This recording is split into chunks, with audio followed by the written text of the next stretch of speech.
Welcome once more to Max Easy Lessons. Previously we did a recap of the paper 2. Here is a recap of some of the sections that may come on or that are supposed to come on the paper 1. I hope this will help you. I know it is real last minute, but you can always listen to this while you do something else, right? So it's Max Easy Lessons. Thank you for staying with me throughout this journey for your CSEC and perhaps beyond. Let's get straight into it. Now the first one is sentence correction. You'll find that a part of the multiple choice section will ask you to do the sentence correction. This type of question is used to test the student's ability on the best way to express an idea. It will also include a number of areas of writing, for example, structure, the use of the adverbs, use of comparatives and superlatives, use of phrases like owing to, because of, and due to, recognizing the subject of the sentence, use of pronouns, and knowing the idiom. For knowing the idiom, for example, I like that calypso and that reggae song, and I like calypsos and reggae music. Now, in order to do this section, one has to read widely, all right? But at this stage, when you are checking for sentence correction, what you need to do is to just check to see if the structure of the sentence is correct. You want to ask yourself, I must, I may, I can. Words such as those will take you into the structure. Then there is the use of the adverbs. Now remember, adverbs modify the verbs. So you want to take note of where the adverbs lie in the sentence and how to effectively use those.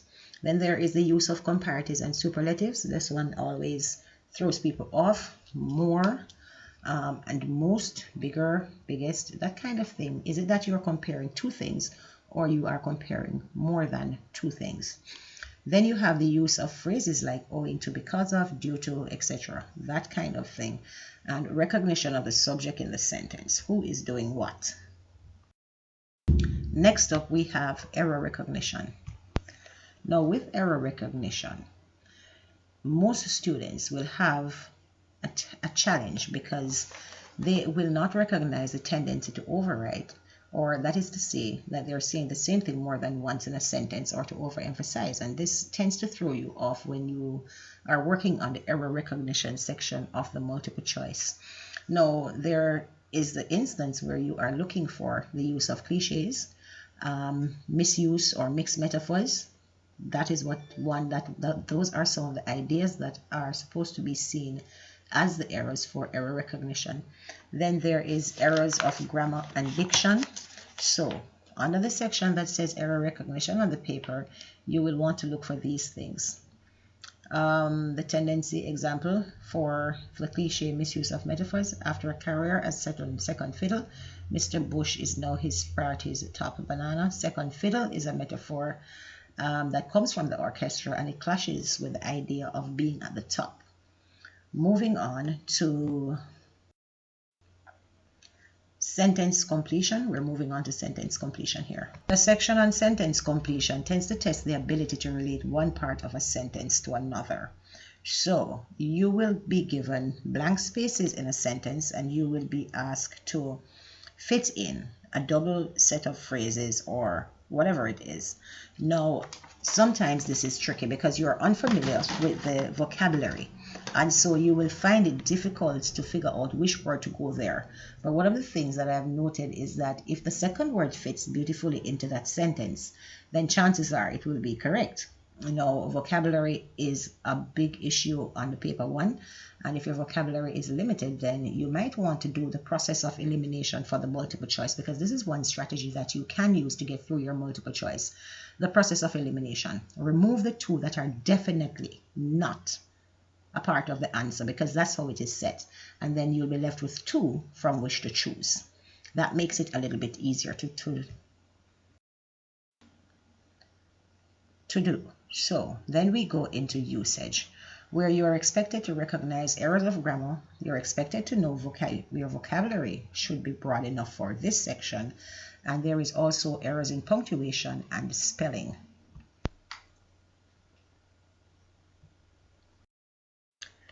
Next up is equivalent sentences. Now, equivalent sentences are used to test your ability to understand the total meaning of single statements. This one can be tricky. At this point, you will be given a sentence to start with, and then you'll be given options from which you will choose which one is closest to the original sentence. In doing this kind of sentence, you must make sure that you understand the full meaning of the first sentence, and then you can examine the others. Again, you want to work with the process of elimination where you remove the first two that definitely will not relate. But one of the things that you need to be mindful of in equivalent sentences is that one word can alter the entire meaning of the sentence. So you have to be able to read the sentence carefully. You have to be able to check and to double check to make sure that the option you are choosing is not different because of a single word.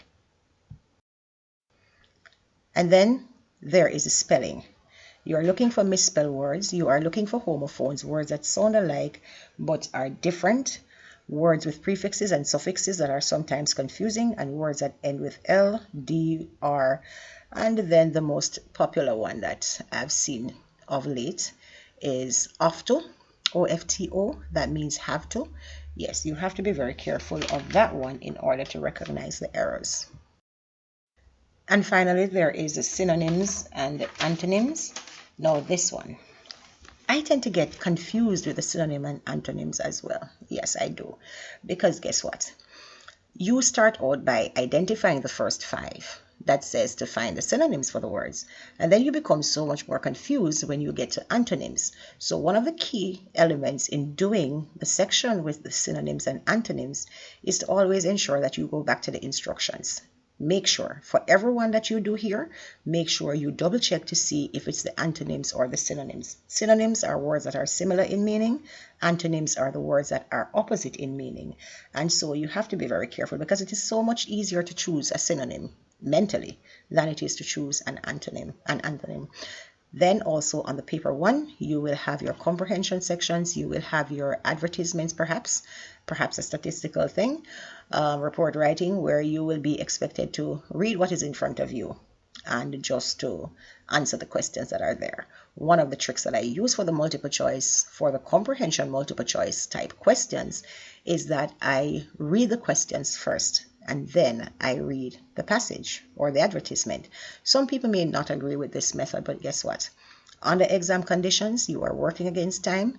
One of your options could be that you read the questions first, then you read the piece that is given, then you go back to the question, so that it makes it so much easier for you to direct your reading while you are reading. I hope this one helps. Yes, it is very, very last minute, but I do hope that it helps you. Thank you for staying with my channel. Thank you for being here. Thank you for subscribing. Thank you for liking. Thank you for leaving your comments. Good luck on your language exams tomorrow. Your English A exams, I wish you all the best.